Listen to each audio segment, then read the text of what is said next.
The Bears are who we thought they were. The whole thing is messed up. I don't want to talk about it.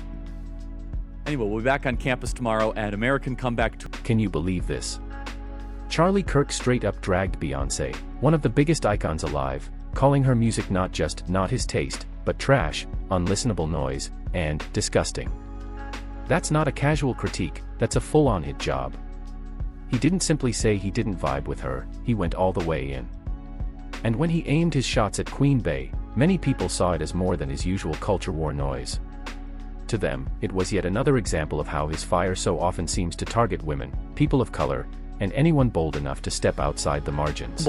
What happens when you lose a challenge? You lose a timeout. So you lose a timeout, you need to stop the clock, and they only have 2 timeouts left, and they can't do that. And then some rocket scientist... This wasn't just about Beyonce, it exploded into a much bigger conversation.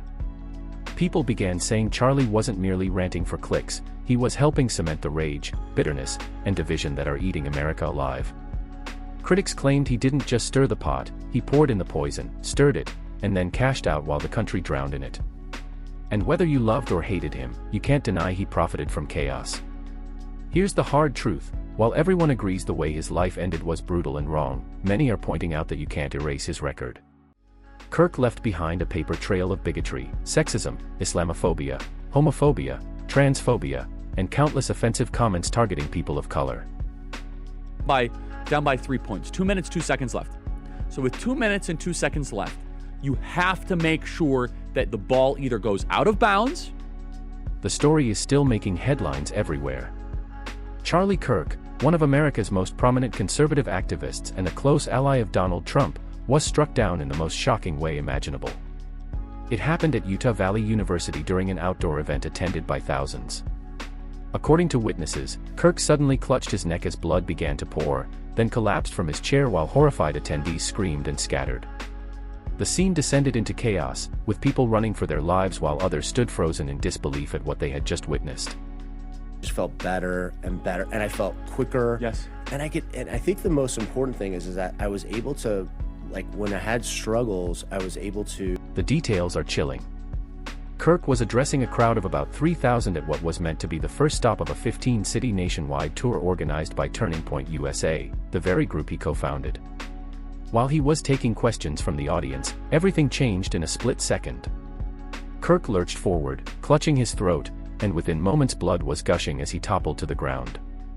Emergency crews rushed him to a nearby hospital, but reports confirm he didn't make it. What's even more unsettling is how it happened. Authorities say the shot came from the Lucy Center about 20 minutes into his speech. Drone footage later revealed police tape surrounding a rooftop section of the building. And here's the kicker, the distance from that roof to Kirk's chair was roughly 140 yards, easily within the kill range of a trained marksman. This wasn't random. It looked clean, calculated, and terrifyingly professional. The motive remains a mystery, but the reactions have been explosive. Vikings run the ball inevitably. What do? They allow the Vikings to return the ball. They're basically ending the game. Just the Bears find ways.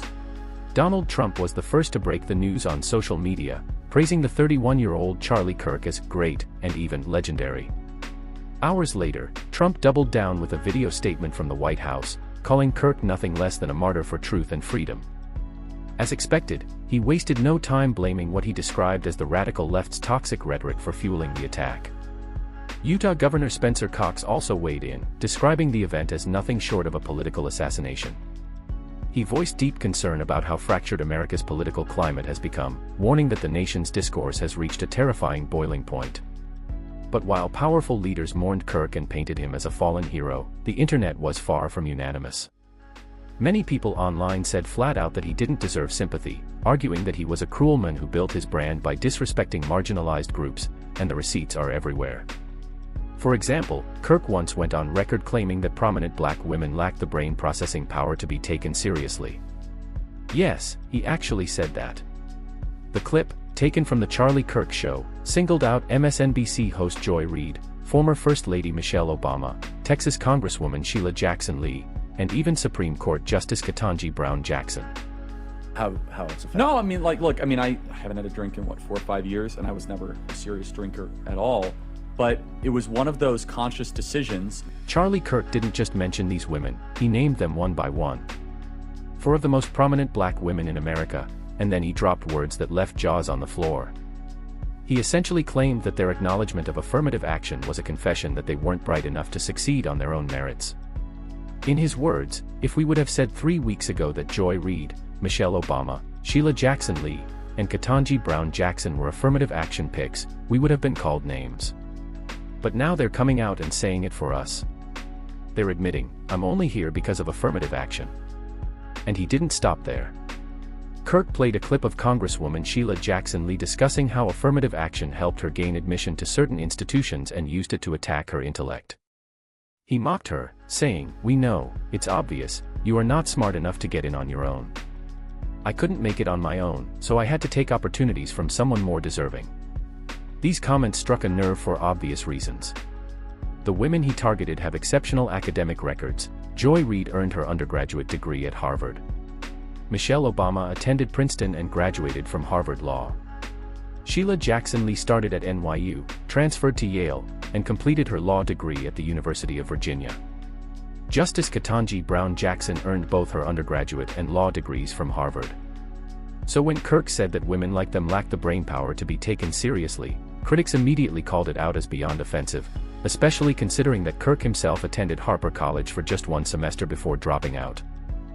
The contrast couldn't be more glaring. Critics tore into his claims, pointing out how dangerous his rhetoric was.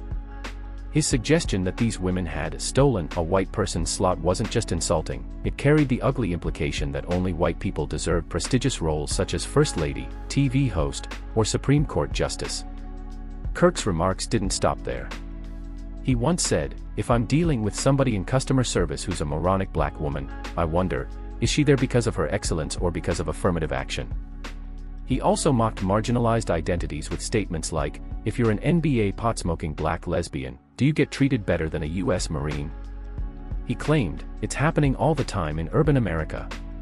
Prowling blacks go around for fun to target white people. That's a fact."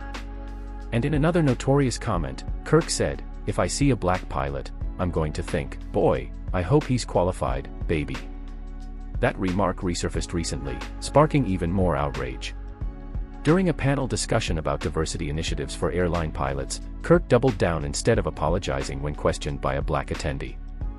He went further, calling Martin Luther King Jr. awful and not a good person, and claiming America made a huge mistake passing the Civil Rights Act of the 1960s. His inflammatory statements extended to gender and reproductive rights. When asked whether he would support forcing his own 10-year-old daughter to carry a pregnancy conceived through assault, Kirk answered plainly, yes, the baby would be delivered. That comment alone sent shockwaves across the internet. He even set his sights on pop culture, telling Taylor Swift to reject feminism, submit to her husband, and have more kids than houses, criticizing her for waiting until her mid-30s to focus on marriage. On immigration, Kirk declared, "America was at its peak when we halted immigration for 40 years and dropped our foreign-born population to its lowest point ever. We should be unafraid to do that again." He accused Democrats of wanting America to collapse and celebrated when the country became less white. He openly promoted the Great Replacement conspiracy theory, insisting it was happening daily at the southern border. His attacks on Islam were equally incendiary.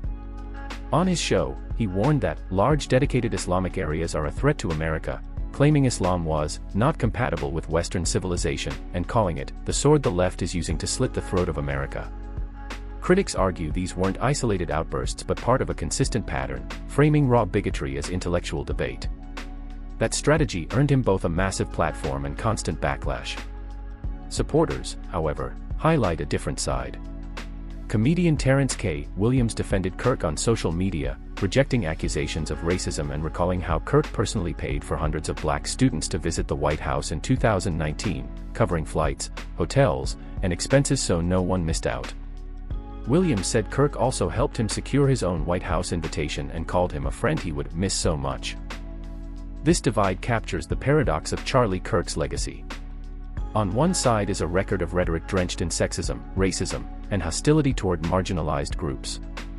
On the other are defenders who see him as a bold truth-teller unafraid to defy political correctness. So how will history remember him, a fearless voice refusing to bow to pop culture idols, or a provocateur disguising bigotry as free speech? That debate is lighting up timelines everywhere. Where do you stand? Are you with Kirk's defenders, or with those who see his commentary, like his swipe at Beyonce, as proof of a toxic legacy?